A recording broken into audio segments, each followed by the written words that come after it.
Hey everyone, I'd like to wish you all a happy 2010. I hope that it's a great year so far for everyone. I know it is for me. I'm sorry I haven't made a video in a while. I have midterms coming up, and then I have a week of tests before that to cram everything in so we can include it in the midterm. So I'll be really busy until the end of this month. Other than that, I have really nothing new to tell you guys. So today's video, as you can tell from the title, is Essential Apps for Your Mac. In this video, I'll be talking about 7 applications, all free, that in my opinion are really useful, and I recommend that you download these right when you get your Mac. So this video, a lot of Mac users will know about these applications, so I guess it is a little better for newer Mac users, but I did throw in a couple applications that long-time Mac users may not have heard of. Maybe. So the first application is called App Cleaner. I'm sure all of you guys, if you've had a Mac for a while, have heard of this. This is a free alternative to an application called Zapper. If you don't mind spending money on an application that deletes applications, I really recommend Zapper. It just got an update and it's a really good one. But App Cleaner is, like I said earlier, used for uninstalling applications completely. When you first get a Mac, people will tell you to delete an application or a file. You just drag it over to the trash on your dock. And this usually works, but for some applications there may be a few other files associated with it that you want to delete as well, but you can't really find yourself. So that's what App Cleaner is for.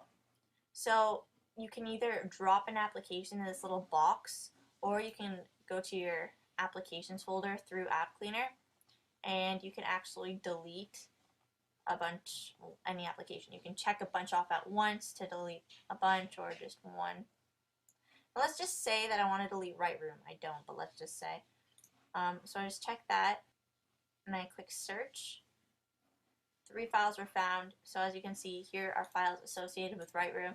I could just hit delete, and then it will put these files in my trash. So it won't actually delete them completely from my hard drive yet. So if I change my mind, I can always take them out of the trash. But I'm not going to delete them because I don't want to. Next section is widgets. So you can delete widgets from here. And then there's others. So just a bunch of files associated with things like my Canon image gateway plugin. So plugins, preference panes, components for things. So it's a really useful application. It's free, so it's worth a download. When you first open up Handbrake, it'll just open a little finder window with your volume, so it shows you discs. And Handbrake is used for ripping DVDs. There are 2 ways to do this. There's a legal way and an illegal way. The illegal way would obviously be ripping a DVD that you have not purchased, and that is really terrible, and you'd have to pay a huge fine if you got caught for that. So please do not do that, okay? I'm not encouraging you to do anything illegal. I would use Handbrake for backing up DVDs to my computer. I see no issue with that. If you bought a DVD and you're afraid that someone might rob your house, it's a good idea to store them on an external hard drive. So that's what most people use Handbrake for. Another use is actually ripping them to your computer so you can watch them on your computer or watch them on an iPod or iPhone. Because in my opinion, if you purchased a DVD, I don't think you should have to actually go to iTunes and then pay another $15 to buy the DVD again for a digital copy. So, for an example, I'm using Across the Universe. I love this movie because it has Beatles music in it, and the Beatles are the best band of all time. Across the Universe, you just select the disc, click open, it will scan the source, and it does take a little bit, probably I'd say 6 or 7 minutes. That only took about a minute and a half actually, but I didn't really want to waste your time just sitting and watching something. So once it's scanned it, it'll tell you the length and how many chapters there are. Here you can change the format, you can change the file size, so large, web optimized, and then you can actually go through really advanced settings. But I don't recommend this unless you really know what you're doing. I don't know what I'm doing with this, so I actually use a preset. So there's a preset window over here. If it's not open, you just hit this button, toggle presets. And under Apple presets, I would use iPhones and iPod Touch if I wanted to view this video on my iPhone.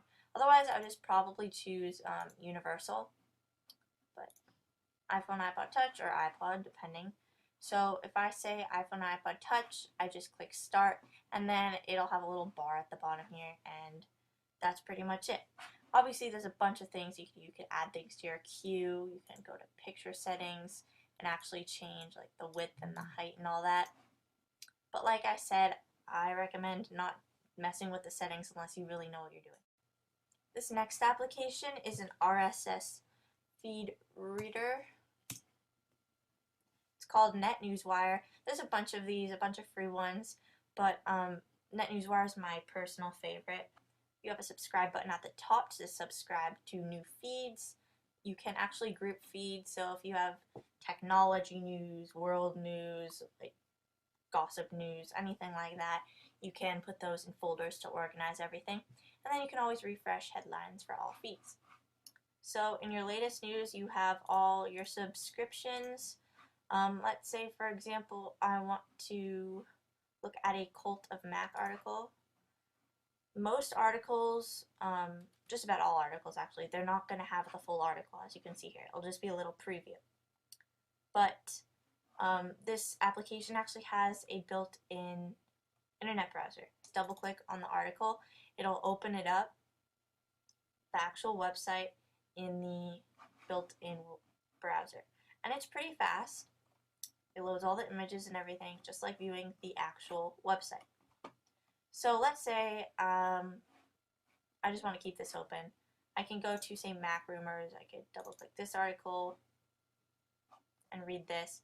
But if I go to the sidebar here, this Google Nexus 1 article is actually still open. So I can always switch in between these open articles, and then I can close it when I'm done reading it. And I think that's a really nice feature to have in an RSS reader. There is an RSS reader that comes on your Mac in Mail, but it's really simple. Here under RSS, you click the article, you get a preview, hit read more, and it'll open it up in your internet browser. Plex is an alternative to Front Row. It's really a really nice media center for your Mac. It imports all your iTunes music, and if you used Handbrake to rip DVDs to an external hard drive, you can actually load those onto Plex as well. It's really easy, and I like Plex a lot because it has an app store. So you can pretty much add different sources for video content to this application. So, for example, I can go to categories, and I can go to technology. They have CNET TV, they have New York Times, Revision 3. So there's a Hulu source. So I watch Hulu videos on my iMac with this Hulu application through Plex. So I'll just show you my video sources that I have. Let's say CNET TV, I'll just give you a little demo. You hit enter. Everything's controlled with your keyboard, or if you have an Apple remote. This is an old version, but so I can go to CNET Tech Shows and Buzz Report. I love Molly Wood. She's so funny. And let's say I want to watch Apple Tablet Incoming. You just hit enter. It tells you the time on the side. Turn the volume down. The quality is not great, but it's fine. It's not super pixelated or anything. It's good enough for my needs. There's a bunch of preferences with this application too. There's skins that you can change. It's really customizable. This next one may be one that you haven't really heard of. It's called Quiet Read. This isn't necessarily essential, but it's really useful. There's a little mug, and it's stored in your menu bar. It just stores links. So here you go. I have two links here: iTalk Apple channel and Lifehacker. I just put these in here for this purpose of this video. But I think that this is really useful if you're on the internet and you find some really cool article or video and you want to save that link, but you don't want to put it on your desktop or keep it open because it's just annoying. So that's what I would use Quiet Read for. This next application has a ton of alternatives to it. It's called Simple Task.